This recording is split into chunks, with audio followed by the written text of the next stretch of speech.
So this is now going to be the spot where the garbage lives, and then yeah, the idea is to box it in, fence it off, make it look less plasticky. There's nothing we can do. These are the bins that have been provided by the council, and we've got to use these. But we don't like the look of them, so we're going to yeah, find a solution to hide them. But that's for a little later. Now, Nadia has left yesterday, back to work for a couple of months. She flew off to Olbia in Sardinia. And that means that I'm going to get back to work. When Nadia is here, we've got so many other things to do, you know. We went to the south to see family of her. We went up north to Holland for a funeral for me. We had to go to doctors, dentists, all that stuff. Insurance, paperwork, and also I really enjoy being here in France with Nadia, and we go to the restaurants and, you know, do nice things as well, go to nice markets and go cycling, and signed up with a sports club in the area to work out because I really need to lose some weight.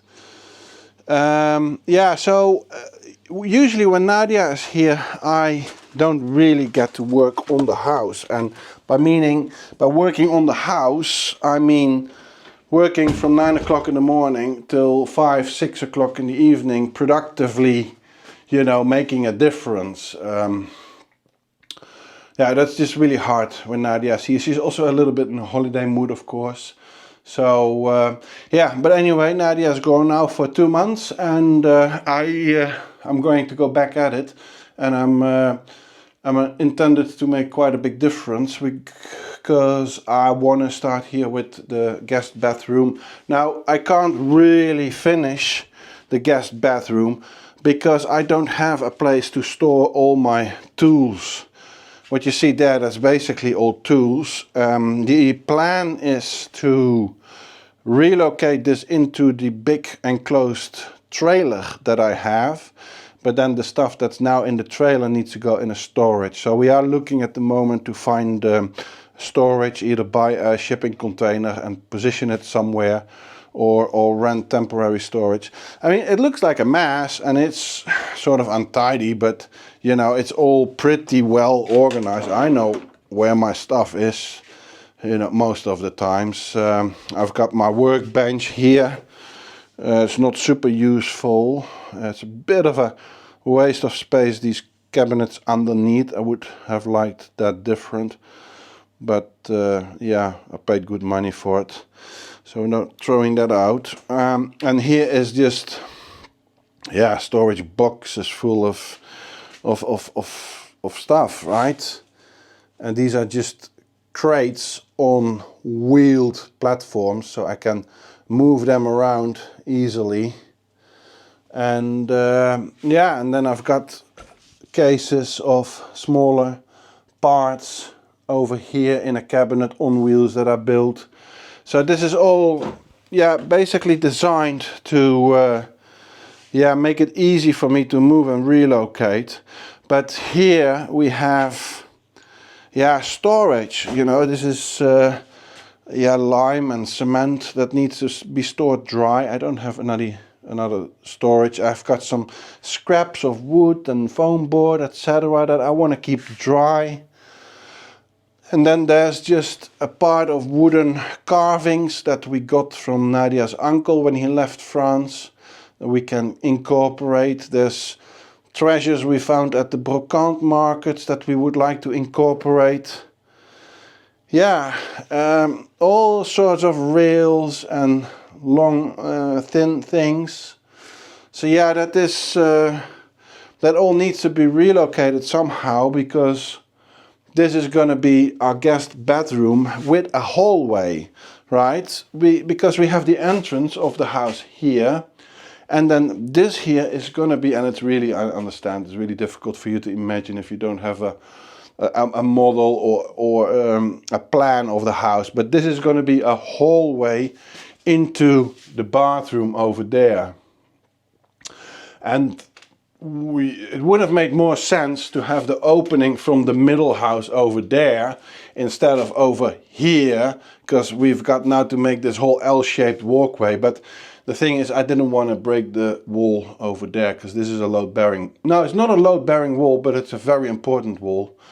And I was not going to mess up with that, because if things would have gone wrong, then we would have seriously destabilized the house, and I wasn't going to do that. So now what we're going to have is this walkway into what's going to be the, what do you call, garderobe, where you hang your coats. I'm going to have a recess in the wall here that's going to be for hanging coats, and then we walk alongside here, and then alongside there into the bathroom, and then also there is going to be the entrance to the guest bedroom, which will be here.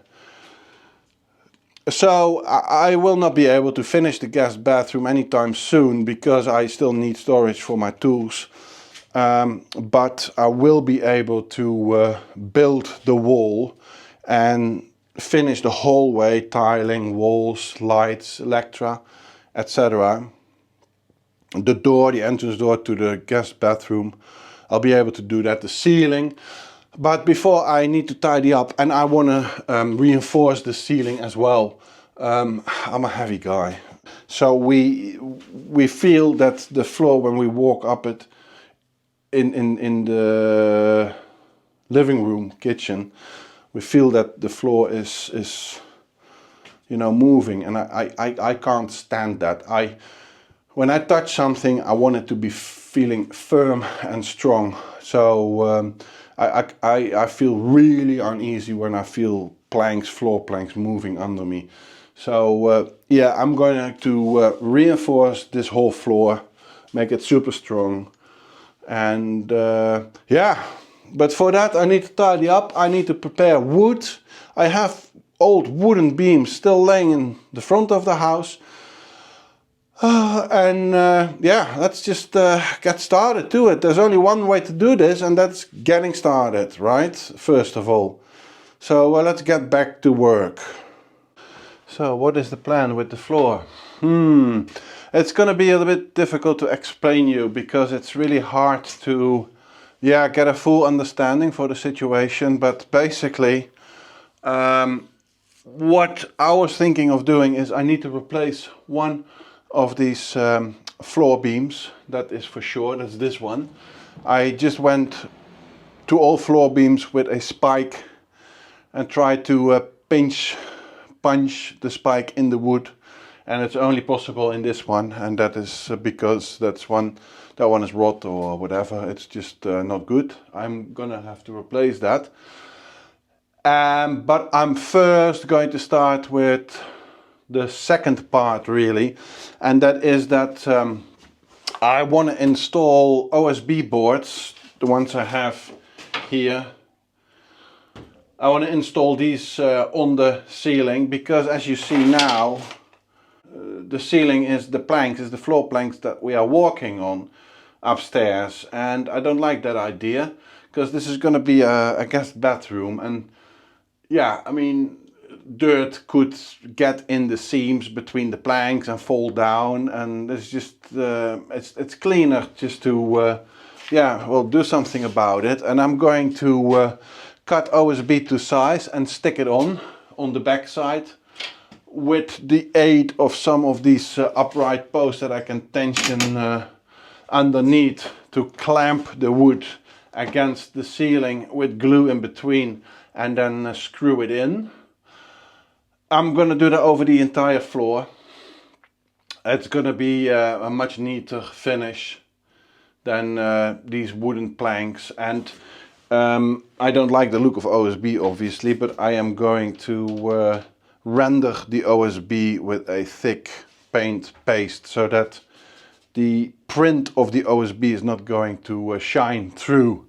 You'll see that later. We've done the same in the bathroom, and it looks pretty neat. You don't see it's OSB.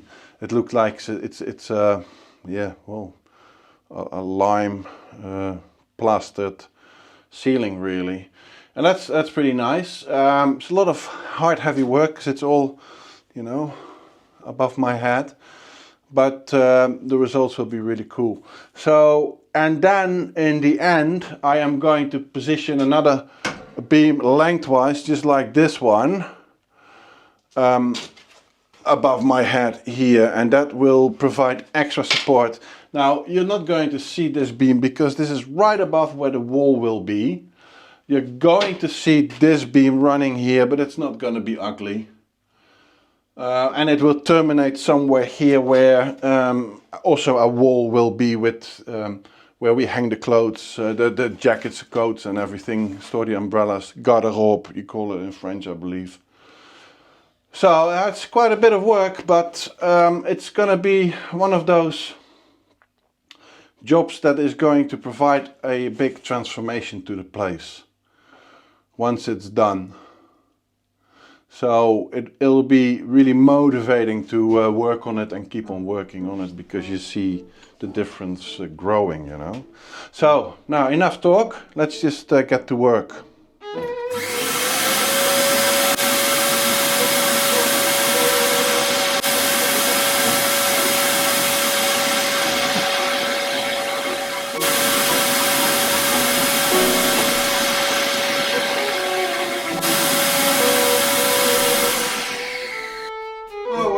How am I gonna cut this wood?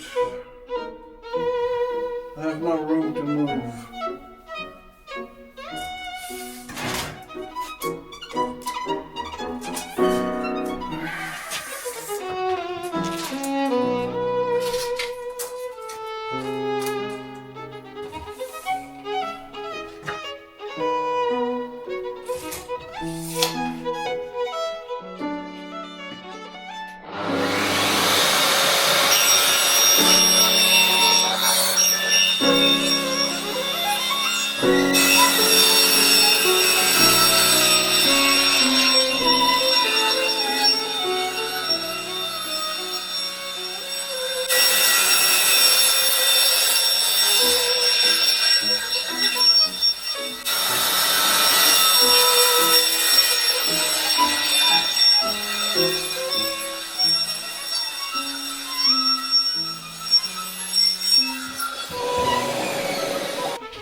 I have cladded basically all of the ceiling with OSB apart from here, where I will have to remove this particular beam and replace it, because this one is rotten.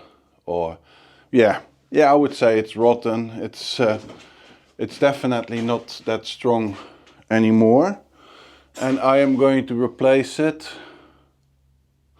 with another reconditioned beam. So the rest of the ceiling, that's basically all cladded apart from the last bit, but I'll do that later. That's not needed for now. Yeah, I am going to replace this beam with one of the beams that I have laying outside. I'll show you. These are old beams recovered from houses that they have broken down, torn down. And I have used this wood for the balcony, the terrace. Now the problem might be that the wood is bent, it's quite bent, and there's a lot of nails in them. So I will have to I'll have to cut the wood off where the nails are in, because I can't pull the nails out, they'll just break. They're just so rusted and brittle and all. So yeah, from one beam I'll have to make a smaller beam. But that's just as it is. So we're going to do that. And now these beams are resting in the wall, right? They are in the wall. And how am I going to put a new beam in? I mean, taking this one out is not so difficult. You just cut it in the middle and you pull it out. But how am I going to put a new beam in? I'm not going to make a hole larger than I need to the outside of the building and then slide it in. Not going to do that. I'm going to do it different. I'm going to cut a beam in two and then putting them back together. And I'll make that with a very large, I think they call scarf joints. Not sure what they're called, but you'll see it later. I'm just going to make a beam that I can insert in two parts from the inside and then join. But let's first prepare one of these wooden beams to go in.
So I've prepped my beam.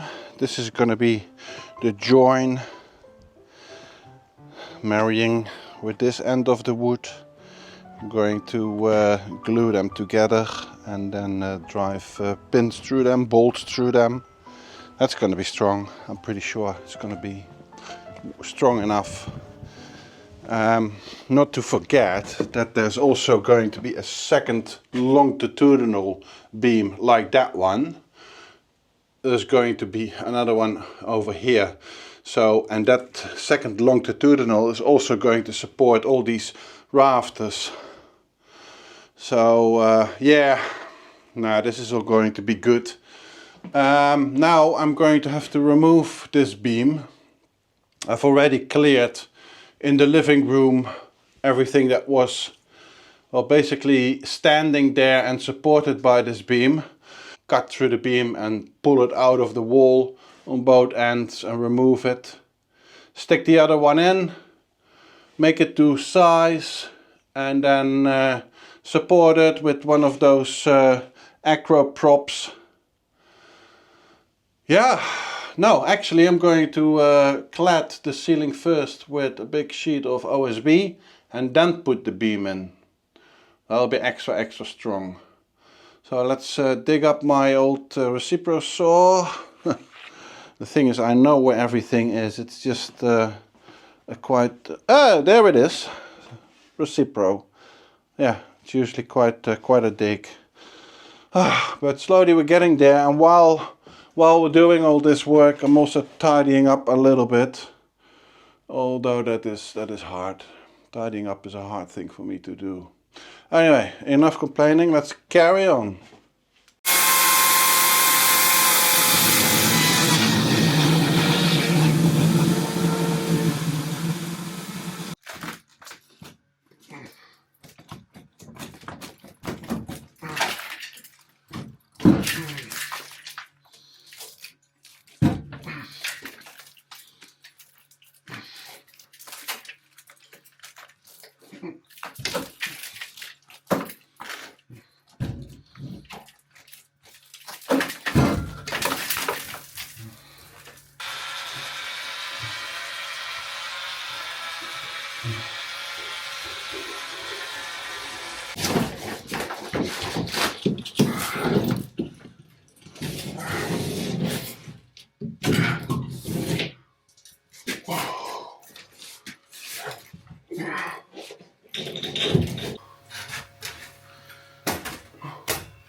Wow, so yeah, I've joined both sides of the beam together and squirt some high-tech glue. This is a good glue, not a cheap glue. In secured everything with a prop and glue clamps. I've been upstairs and it feels really sturdy. It feels really good. So yeah, what I got to do now is drill holes through the beams and stick either wooden dowels in or steel bolts. I don't have wooden dowels in this size, so I'm gonna go with yeah, steel rod bolts. Let's see what I have, but yeah, this feels really good. This feels really good, and upstairs as well. That makes a huge difference. Yeah, okay, so we get this, and then on top of that we get another longitudinal one like this, and yeah, that will make the whole the floor rock solid. So that's not bad, not bad. Just carry on and get those bolts in, and then at least yeah, I can walk there tonight without having to be afraid.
For everyone who is serious about DIYing woodwork but doesn't have the room or the funds for like a proper saw stop, a saw table, you gotta have a plunge saw like this one.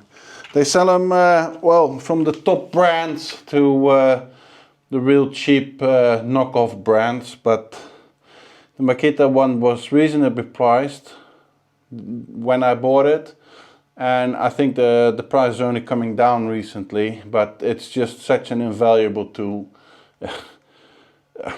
Yeah, this is, you gotta have one. You really gotta have a drop saw like this. So I have just shaped these two sections that were clamped together a little bit better.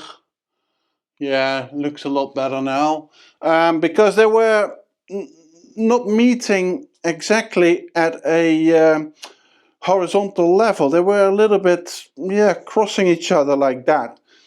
I don't really know why, because the floor upstairs feels straight and strong and all correct. So I thought, well, that's just the way it is.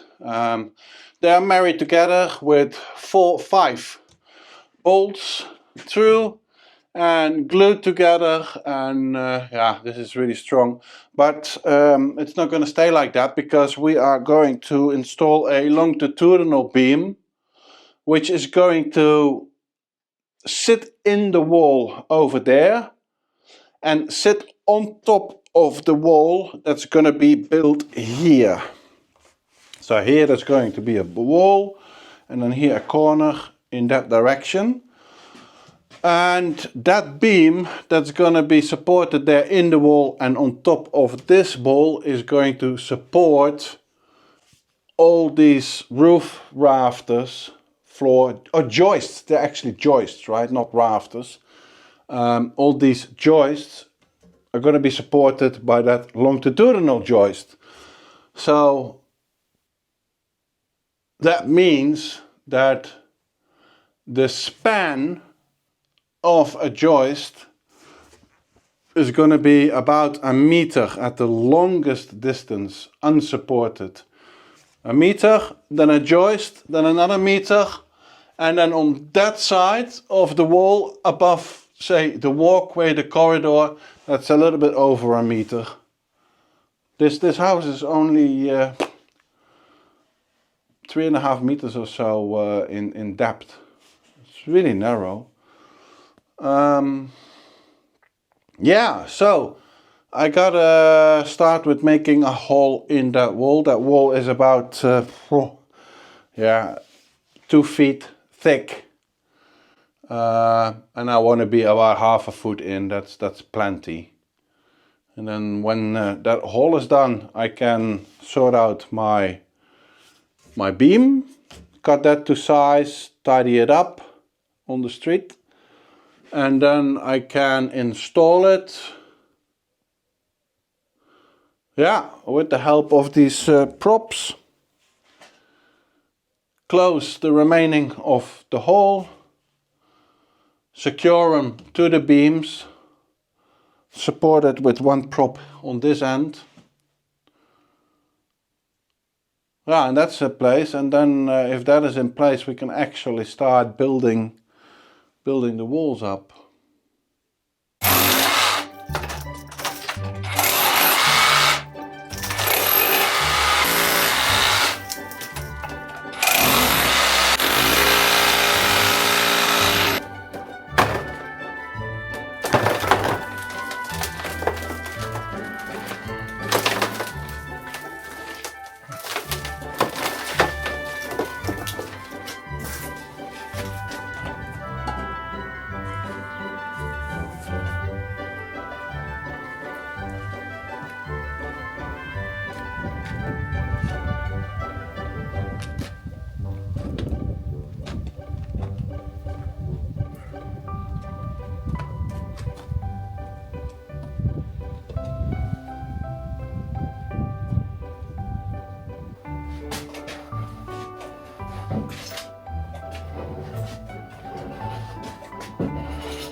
Okay, I'm gonna explain you what I'm gonna do. Well, I've explained it before, but now I can actually show you what the plan is, and you'll probably understand it now, because I've laid out my walls. And see, if you show patience, you keep following what I do, then in the end, it'll all fall in place, and it'll all become clear. Now, anyway, let's have a look. Okay, so from the middle house, which is the entrance of our house, and where we have the stairs to go up and the door to go into the garden and the door to the bedroom. Well, we're going to replace that door later, but anyway, this is our entree. Then you go through this door opening and then you come in our garderobe, where we keep our coats. And our coats are going to be hanging in a niche here. And then from our coats we go through a little hallway where we'll have a nice hanging light and maybe a plant in the corner. And then you go through this hallway here that's completely filled up with stuff. And then you go into our bathroom. Now, and from the bathroom you step out and you come in that little hallway, and this opening here is the entrance door to our guest bedroom. This is where I'm going to position the door. Now you step in the hallway and it's 3 feet wide, 1 meter, that's wide enough, definitely wide enough for me. And then you walk through this corridor that's filled with stuff. And then you turn the corner here, and there you have a nice window. And then here you arrive in our entree. So, people, I think that this is sort of explaining itself. Now, I've set this out. And I'm going to draw lines on the floor where I want to have everything. And then I need to start cutting some of these bresser blocks. Yeah, and then I'm going to cement them down to the floor. And then I'm going to have to think where I want to have my power sockets. Because these bresser blocks are now, that's 20 centimeter from the floor. Yeah, that's maybe a good point to install power outlets.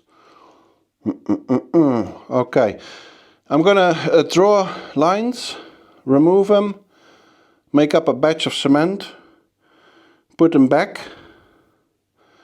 and then I'm gonna think about wiring.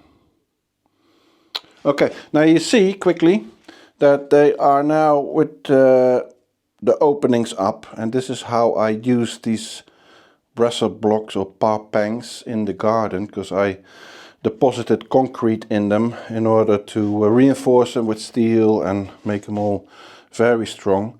But this time I'm going to put them upside down, and then we don't have to fill them. There's no need for it. I was thinking of building the wall in that irrigated gas beton, aerated beton is it called.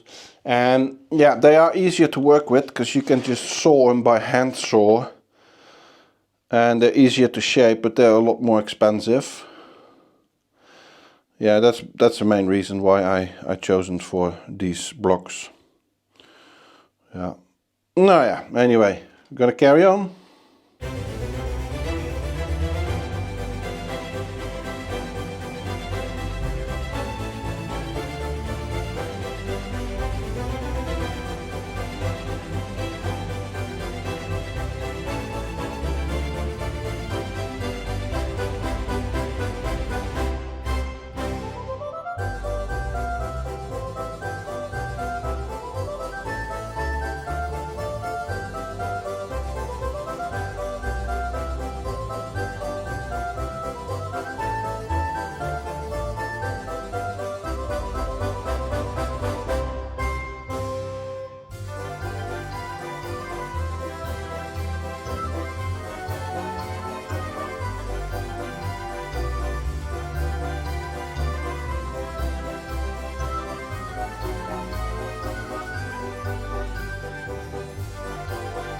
Now that's enough.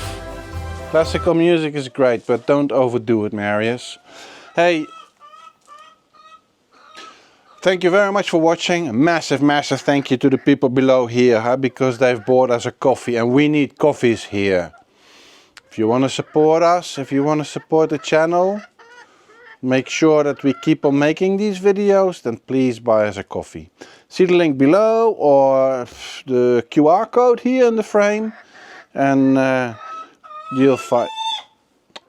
Since our rooster Hey passed away, Mochi, one of the girls, is crowing. In fact, we have another one trying to crow as well, but Mochi, she crows for half an hour on end at night. Yeah, Mochi. Hey. Are you born in the wrong body, or are you just confused? What is it, meisje? Hey. Alright, anyway, hey, thank you for watching, for commenting, for liking, for sharing, very important, and I'll see you next week. Next week we're going to continue building the wall, hopefully rendering it, we'll see. It's quite a big job for one guy. Anyway, we'll just carry on as we do. Bye now.